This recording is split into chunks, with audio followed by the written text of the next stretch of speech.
Broadcasting from the business capital of the world, this is the Podcast Business News Network.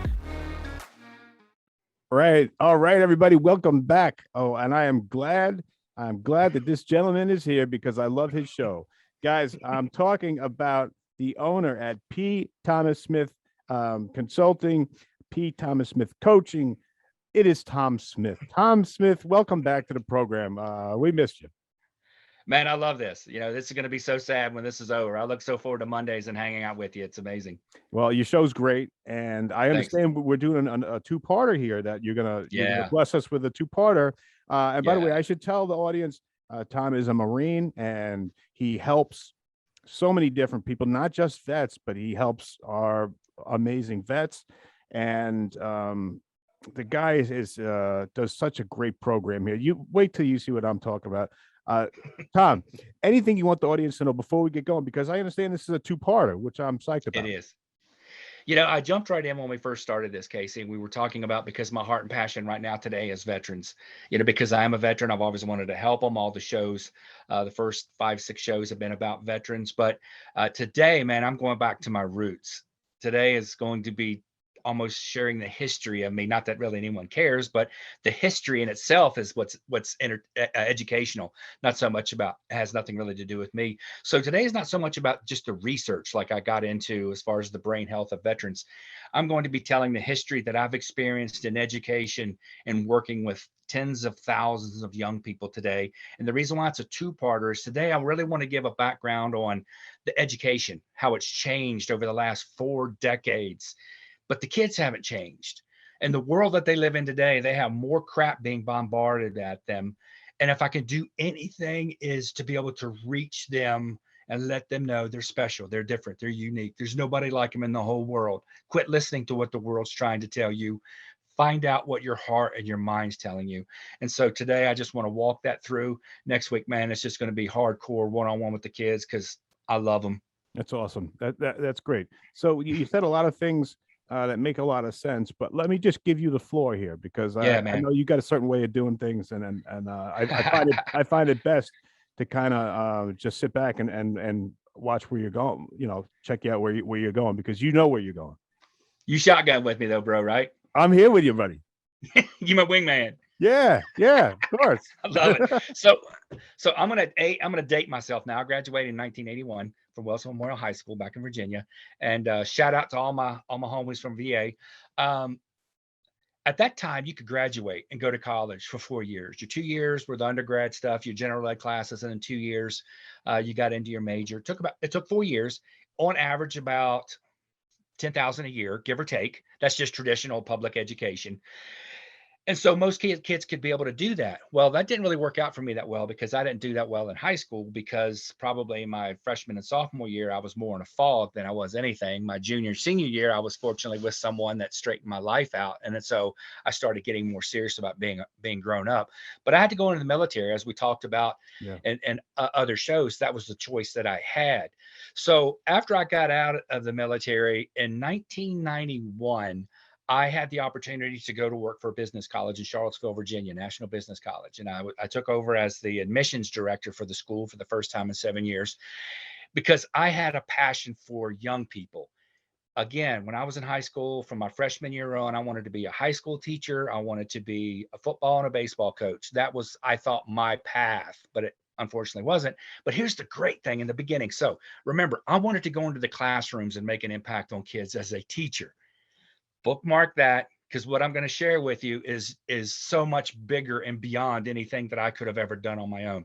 So I went into this school and stepped into the classroom and found my calling. It was unbelievable from day one.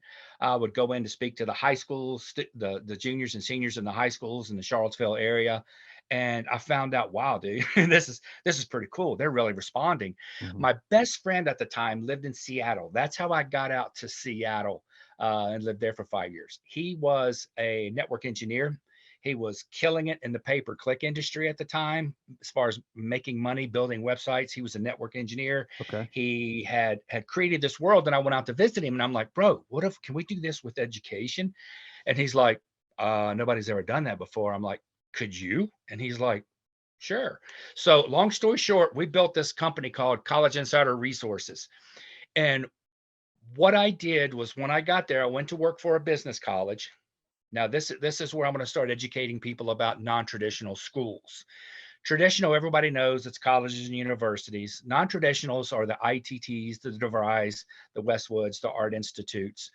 These are schools that have a different accreditation. They do not have the same accreditation as they do for the four-year universities, but they are for profit. That's the key word, for profit. They have some of the most amazing education that they offer, but because they're for profit, that means there's somebody that wants to get paid, whether it's a board member or an investor or whoever it may be. So they lose focus on teaching these kids to do uh, engineering A skill, or a a trade. skill. Thank you. That's exactly what it is. They lose focus of that because they have these people in the background watching the numbers every month going, hey, we want to make more money. So now what happened was with my school that I went to work for in Seattle, they were the Phillips colleges. They had 80 colleges underneath this great big umbrella of various schools. They got busted because they're sending in financial paperwork, financial aid to kids that didn't exist. Oh my God. You're tracking me? Yeah. Yeah. And so I'd only been there several months, and that's where I found my former wife. She was an adult admissions rep on one side of the cubicle, and then I was a high school, and we got in there. But then I got into the schools, and it was so cool because now I'm in Seattle, right? I mean, I'm like, oh yeah, this is going to be fun. Mhm. And so I got to go into all these cultural areas where there was the Asian area, and I love the Polynesian area. You go into homes, and these kids are 15 years old, Samoans, man. They're like 6'2", 270. They're 15, they're like, come on, you want to eat with us? I'm like, Yeah. yeah, I do actually. And so I got to meet all these diverse people, going to all these diverse schools. That school shut down. Mm. A friend of mine worked at ITT Tech. It was up and coming at the time. ITT Tech had 7 schools at the time. They ended up growing to like 80. Same thing. Phenomenal education, Casey. They got busted for the same thing. Everybody gets greedy. All of them. The Art Institute. I worked for Westwood College when I moved to Montana and Colorado. They all get busted because they cannot resist the financial aid money. Do you see what I'm saying? See what you mean. So they crumble. But I became very versed in the trade schools. I couldn't work for the traditional schools because I didn't have the proper degree to be able to work for them. So I kind of competed against them. In the beginning of college fairs, when I worked for these non-traditional schools, parents would come up and would be very arrogant. My kid would never go to a tech school like that. Oh, okay. After about 10 years and people started realizing what a traditional school would get them, they started coming back to the non-traditional schools because we actually could get them jobs that Right. paid well. Right. So the downfall of traditional schools in America started in the beginning of the 90s because what happened, they had their really cool setup of 2 years undergrad, 2-year grad, 4 years, you're in and out. So then they were like, we really need to make more money. How can we do that? Oh, let's start offering these BS, and I don't mean Bachelor of Science degrees, classes, dance Oh. interpretation, basket weaving, art appreciation, music appreciation. So how many dudes walk into Appreciate the it. class just stoned, listening to music, going, "Yeah, that's cool right there. That piano part, I would play that." You know what I'm saying? Yeah. And so what happened was they go, "Oh, look at this increase in our budget. Let's add another class." Then they add another class, and then they added another class. A typical 4-year degree now takes 6 years. Don't all the kids watching this that graduate in 4 heads blow up? You have to take. You got to be an academic stud or studette to pull that off now. Full Wow. load year round to graduate in 4 years. Your average student that doesn't really want to be there, it takes about 6. So what happened is when this started to happen, the statistics that I found was probably 20 years ago. This is going to blow your mind. They surveyed thousands of college students and they asked them, how many of you, and one of the survey questions, how many of you cheat? Take a guess about how many kids do you think that are cheating in the colleges and universities today, Casey? Any wild number? I would hate to say half. 68%. 68? 68%. Wow, that's A not few good. questions down. Why do you cheat? Because they're worthless. they're not going to do anything for us. So we just cheat to get through it. And not only that, here's what really pisses me off. And I'm saying that from the bottom of my heart because of all of the thousands of kids that I work with. I'm not a test taker. If you tell me that you're about to take a test or a pop quiz, if I could throw up in the floor, I would, because I was so nervous. Test anxieties, ADHD. But the kids that take tests, they're like, yeah, bring it. I learned something when I met my first wife. She went to college. She got a marketing degree from Montana State University. And she would hear me talking to all these kids on the phone when I was a recruiter for colleges. And, you know, you look at ACTs, SATs, GPAs and stuff like that. And she said, oh God, I never went to class in college. I go, but you made great grades. She goes, oh, I know. I was just a test taker. And I never really understood that. I'm like, what do you mean? She goes, I didn't have to go to class. I would just go for the review, take notes, and then I knew how to take a test and I'd go in and crush it. Wow. So you didn't really learn anything then, did you? You just took a test. Yeah, pretty much. And I'm like, so here is what I want to break down to raw exposure of our educational system in today. And I mean our high school systems throughout the United States. They are so outdated on how to educate our kids with this cookie cutter program. Again, this is not me bashing them because I read an article in some journal. This is because I've been in, I don't know how many classrooms talking to thousands of kids, working with them one-on-one, getting feedback. If you could take a test, you're golden. But listen, here's a statistic that I want everyone to hear. This was my personal experience, Casey. Mm-hmm. When I would go into classrooms, I had certain things depending upon the age, the class, the scenario. I would always curtail my presentations to the class, but I started off always, hey man, how many guys want to go to college? And everybody's like, yeah, because they're thinking I'm gonna party my ass off. Mom and daddy will be there, right? And so they're like, yeah, and I'm like, oh, cool, man. How many of you guys want to go to 4 more years of reading, writing a paper, taking a test, doing an exam, writing another paper? Then you have another paper to write after that paper, reading and writing for the next 4 years of your life. Dude, I mean, silence. They were like, what? Because the kids are not educated to know what's next. They just hear about all the frat and fraternity parties they're going to throw down on, right? Mm-hmm. And then they're like, what? I go, so let me ask you this question. How many of you guys like to learn by being hands-on? You like to be shown. You want somebody to show you, then you do it. Everybody's hands would go up. Lesson number 1. If you like to take tests and you're a good test taker, you're a traditional student. If you don't like to take tests and you don't like writing papers, you are a non-traditional student. And when I would teach the kids in a matter of seconds, the difference between the two, it changed their life. So many of these kids that were so pressured because everybody's going to the U or to state or wherever, they feel so pressured to go that they were just going to follow themselves to slaughter. So let me give you some really cool statistics on that slaughter, what that looks like. 50% of the kids that go to college in their freshman year drop out. There's a university in Montana, 50% of the freshmen that start off in the beginning, first semester, don't even go back to second semester.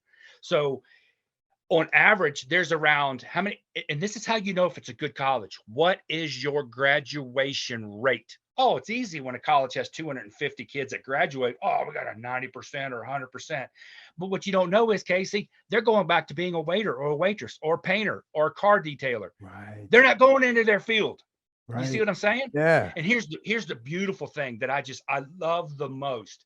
When they would call colleges and ask them how much is it, they only tell them tuition. That's it. Oh, it's only $7,000 to go here. God, that's affordable. But it's double because they don't tell you about room and board. They don't tell you about all the fees. They don't tell you about all this and all that. You know what I'm saying? Mm-hmm. I've gotten into so many arguments with students over that, and parents especially. No, it's not. They told me. I'm like, dude, look on their website. Don't listen to them or read the brochure. They're not going to tell you the fine print. And so here's even what's crazier. I have spoken in so many high schools. This is going to blow your mind. They always try to shove everything down kids' throats. If you don't go to college, you're not going to be anything. There's a whole lot of people would probably like to argue that with you. And so, but what they don't tell you is, on average, the debt of just a typical university is around $50,000. That's after scholarships and grants and blah, blah, about $50,000 to $60,000. if you go to a private school, and I don't mean the top elite, I'm just saying XYZ college, you're probably going to be looking around 60 to 70,000 Wow. in debt. If you go to an elite school, that's 100 and or about 75 to $100,000 a year. You could be looking at, if you're going to get a 6-year degree, a master's or something like that, you could be looking at 100, 150, 200, $250,000 in debt. I have been in classroom after classroom telling these statistics to students, and never fails. There's a teacher in their 30s and 40s that pop up and go, "Oh yeah, I'm still paying on my school loan." Oh my God. On average, it takes, on average, 25 to 30 years to pay it off, unless you have money that you can't. I'm talking average. So don't everybody blow up when you say, "It's not me." Right. You're the exception, because I'm profiling the group. So let's send them off to slaughter. I gave up. I started my own company in 2000.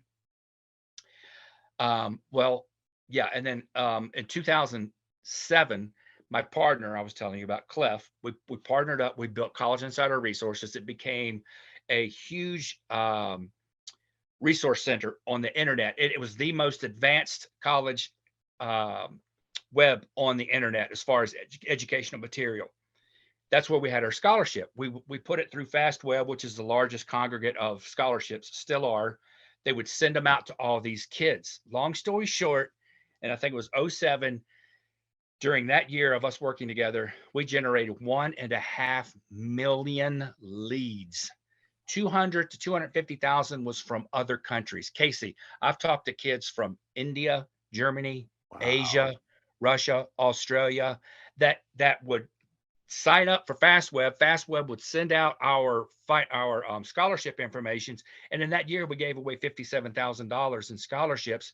We had 1.5 million leads, and we had 1 million unique visitors a month for a year. Wow. We killed it. Okay. Yeah, And so that's saying I started doing vignettes, 3 minutes shows, and Cliff would take them. I would shoot them like we're doing now, and I would put them up. 68,000 people averaged a month that would follow these shows. Wow. So I knew a little bit about what was going on. And so once I started that, this is kind of an off note, but in 2000, I bought a sports franchise because I moved to Montana. I looked around, there's nobody in the stands recruiting these kids because they're phenomenal. So I bought a sports franchise. Long story short, it was a scam. And when I got down to Kissimmee, Florida to train for the franchise owners, I figured it out pretty quickly, and I started raising a lot of red flags. Again, long story short, we started filling to the Attorney General in Florida about it, and Dateline NBC called me and said, "Hey, do you know anything about this?" And I'm like, "Oh yeah, I'll tell you whatever you want to know." I was on Dateline NBC featured. They flew up here and shot, and then 2 weeks later, I was at the NBC studios doing the John Walsh show, the same thing. So that was my 15 minutes of fame, right? Wow. But I knew what I was doing. Yeah. And so I went on to help a lot of kids in Montana go on to play college athletics. I saved most of them around 50% off of their income and tuition, because I know strategies. You can still to this day go on YouTube, go into the search, look up Tom Smith paying for college. Tom Smith paying for college. Part 1 is about 30 minutes of me doing educational presentation. It's free. If you are not a parent watching this with your kid, you just lost thousands of dollars. If you don't believe me, try me. Part 2 was about scholarships for athletics. That's only about 15 minutes long. Still on there today, free. Go look at it, because I do strategies. Because if you are a non-traditional student, you are never going to make it in a traditional college, because you're like me. I could give a really crap about most of the stuff that they talk about. I have to get right into it. If more, probably 70% of the kids today should be able to look at going into a non-traditional school. Here's something I'm going to throw out to kind of set up a little bit for next week's show. Perfect. This is kind of a setup. The kids that are making it today in society, if you're going to be a white collar worker, everybody knows who that is. You have no choice. You have to go to a traditional school. Pick the right one. That's where I come in. I don't have algorithms in a computer system that I programmed. It's all right here, Casey. Yeah. I know profiles, dude, like the back of my hand. I know kids' statistics. I couldn't tell you my birthday, but I could tell you statistics of kids, their academic and athletic profile from 25 years ago. Yeah, right. Know, my head's a machine. Look at the military. It scares everybody because of all the bull crap that you hear on TV. Dude, they have the best training for medical, for welding, for counseling, for my oldest son went on a track scholarship for a year, dropped out because he knew it was a waste of time. He's waiting to go into the Coast Guard to become an executive chef. Wow. The dudes that cook at the White House are Coast Guard executive chefs. He wants to become an executive chef and travel the world and feed people. It's awesome. Don't drink the Kool-Aid. Mom and dad, don't drink the Kool-Aid. You don't have to go. Look at these schools because they're no longer teaching, they're indoctrinating. Learn about your love, your passion, your goals. And what I want to talk about in the next segment is straight up the kids. My relationship with them has been amazing since 1984 when I coached my very first football team. Kids are my love and my passion. I'm the coolest old dude that they've ever met. I have two 21-year-olds, a 19-year-old, and unfortunately we lost a 17-year-old a couple of years ago in a car accident. So I grew up with a house full of dudes. You know what I mean? And I've walked through all of their life. We have the most amazing young people in our country today that you never get to hear about, Casey. And I want to bring them to the forefront. I want to get into the face of those liberals and the woke and let them know they're kids that run circles around you people. And I want to talk about these kids to America that they never, ever have a voice. And I want people to know how amazing they are. And if we can get them dialed in and cut off from all the BS that's going on in the world and let them flourish, bro, we're going to be in good shape. Nice. That's awesome. Hey, I love this. And I love the second part. Let me just give you the last word here. Anything you want to leave us with and tell us how to get a hold of you. Another great one, man. Yeah. P. Thomas Smith Counseling. So it was kind of, when I thought about it, counseling comes to you're sitting in a doctor's office and they're sitting in the chair, doing psychological counseling. Yeah. But counseling to me is I've been an educational consultant. That's counseling. I've been a career and college and career. If kids want my help, I'm here for you. P. Thomas Smith Counseling at gmail.com. P. Thomas, you can now go on to, YouTube, and I've got my own YouTube channel. So you can just go in the search bar and put P. Thomas Smith Counseling and all of our shows pop up. Awesome. And I'm going to continue to congregate that. And grow it, but reach out if you have questions. The next segment, I'm going to throw something out there I haven't thrown out in like over 10 years to make available to people. All right. And, man, I just pray that this message gets out to kids so I can help them and their parents. You're a great man. And I love your show. Thomas Smith, everybody. Thank you so much, Tom. Are you looking for even more of the podcasts and hosts that you love? The Podcast Business News Network is proud to announce that you now have even more ways to listen live. Check out the MyTuner Radio, online radio box, and Simple Radio apps on iOS and Android, or find us online. Search for Business News Network on mytuner-radio.com, or search Podcast Business News Network on streama.com and onlineradiobox.com/US. Take your podcast on the go and don't miss a minute of the action.